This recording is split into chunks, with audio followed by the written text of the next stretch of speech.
আসসালামু আলাইকুম। দেখেই বুঝে ফেলেছেন আজ কোথায় চলে এসেছি। হ্যাঁ, আজ এসেছি হচ্ছে বিউটি লাচ্ছিতে। আর পুরান ঢাকা হচ্ছে ঐতিহ্য আর হচ্ছে খাবারের একটি শহর।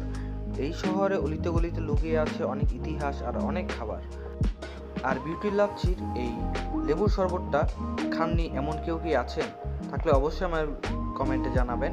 ওদের লেবুর শরবতটা আসলেই অনেক মজার। আসলে বিউটি লাচ্ছি হোটেলের নাম শুনলেই চোখের সামনে ভেসে ওঠে এক গ্লাস ঠান্ডা ঘন আর সুস্বাদু লাচ্ছি। এই দোকানটি শুরু হয় মূলত 1922 সালে। আর বিউটি লাচ্ছির বিশিষ্ট হচ্ছে প্রথমে চুমুক দিলেই বুঝবেন ঘন দুধ, খাঁটি দই আর মিষ্টির এমন এক নিখুঁত মিশ্রণ যা আপনাকে কখনোই হতাশ করবে না।